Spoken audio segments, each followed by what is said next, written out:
Most elephant ears are perennials in zones 9 and higher, and will come back every year. But if you live in colder climates like me, you have to overwinter them. Hi, welcome. My name is Nancy. I garden in zone 4B, and today I will take you step by step on how to overwinter elephant ears tubers. And I will share the method that has worked for me in the past. First, let's talk about when you want to dig up your elephant ears. You want to wait until the temperatures drop below 40 degrees, or you can also wait until your first frost. Like for me, for example, last night the temperature was 39, so that's why I decided to dig them up today.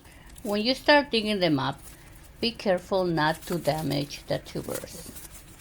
I had planted 3 elephant tubers in this container, so what I'm doing right now, I'm just trying to separate them, and I'm gonna remove most of the soil from the tubers.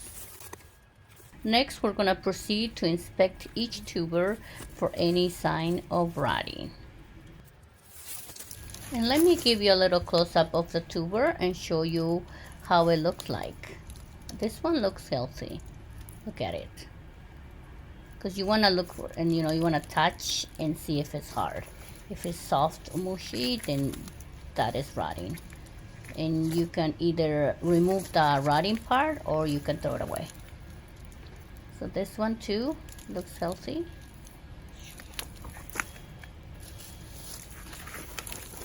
And let's see this one. This one is mushy. Look.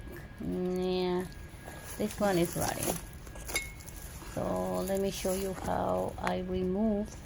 So I'm gonna take all the rotting part.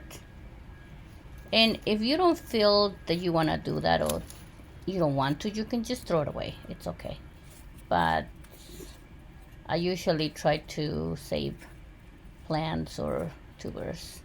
That's just me. So you know what it reminds me of? It reminds me of when I'm peeling a potato and trying to remove the brown part, right?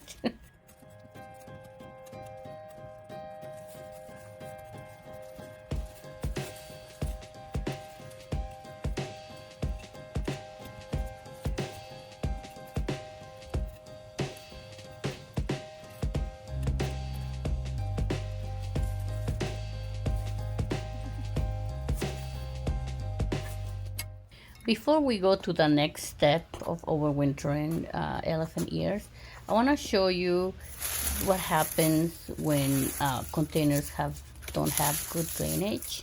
So this is my mammoth elephant ears. This would have been the second year that I would have overwintered it.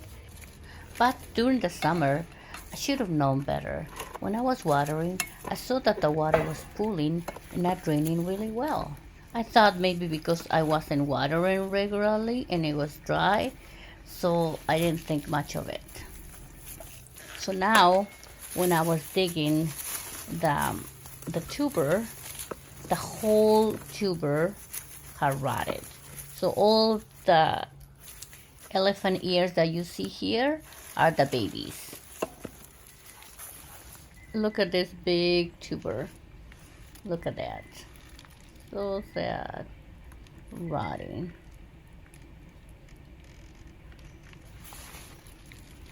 But luckily, I have the babies, right? Aww. Yeah, so now I'm just gonna take all the babies apart. And then I will show you the next step. But before we do that, let me quickly show you how the baby tuber looks like. And also let me show you how the bad rotting tuber looks like.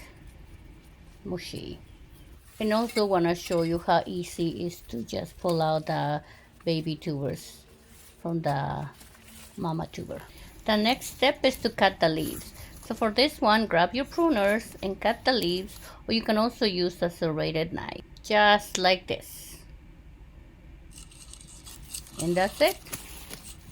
Look at the tubers. And I will do the same thing with the rest of the tubers.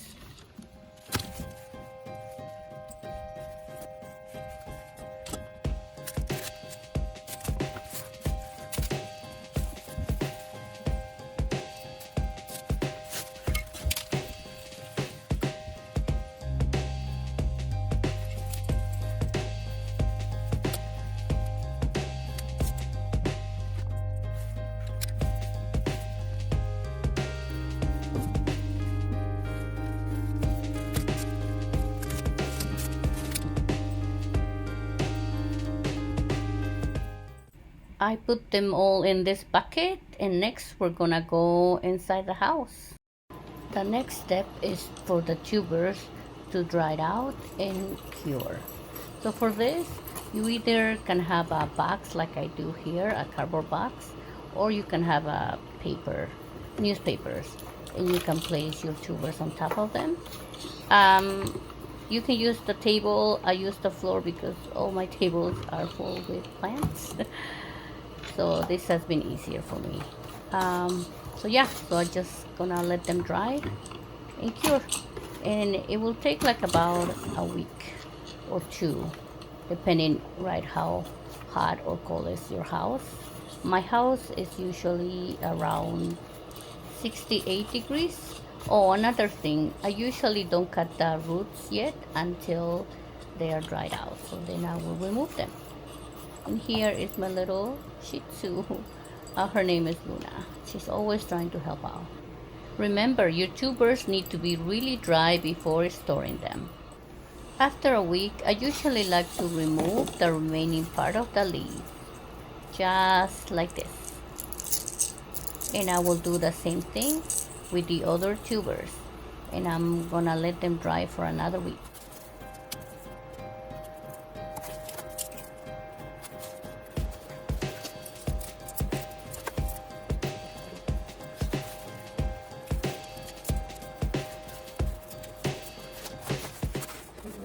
These are the 3 tubers that were in the initial container, and I'm gonna do the same thing with this, and I'll show you the final product. So this is how they look now.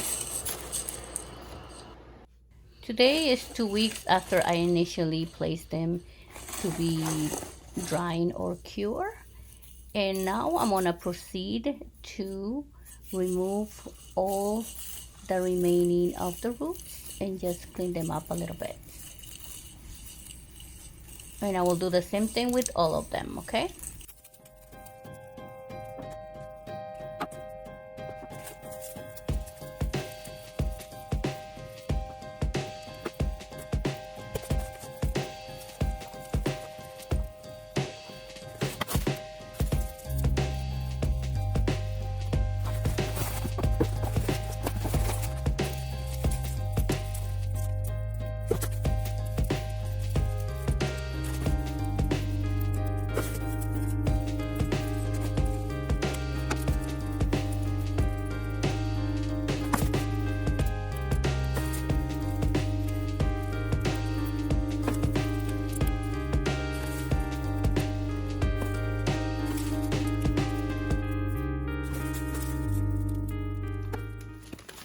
Next, I have my cardboard box ready, and then I'm gonna proceed to wrap each tuber separately with paper.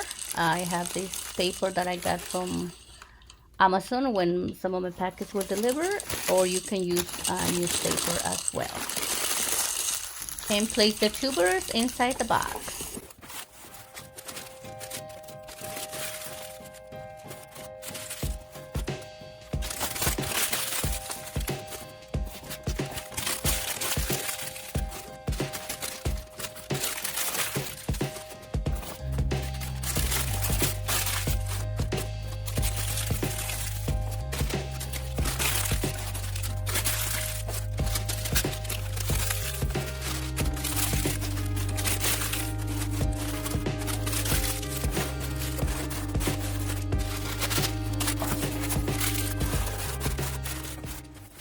Then I'm gonna write the name on the box, and this is ready for storage.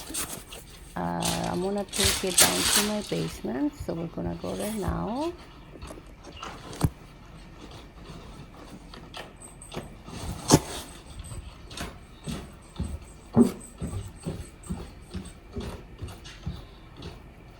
This is where I also put my caladiums.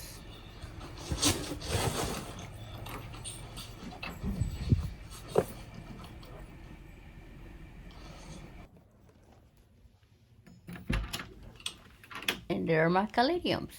If you want to check out how I overwinter caladiums, you can check the link down below or at the end of the video. And there is my elephant ears. Also, the temperature, it has to be between 50 to 60 degrees. I did a small cut in the middle so there can be some airflow. This is it for the video, you guys. I hope you found this video informative. If you have overwinter elephant ears before, tell me down in the comments below which method have you used. And thank you for watching. See you next time. Bye bye.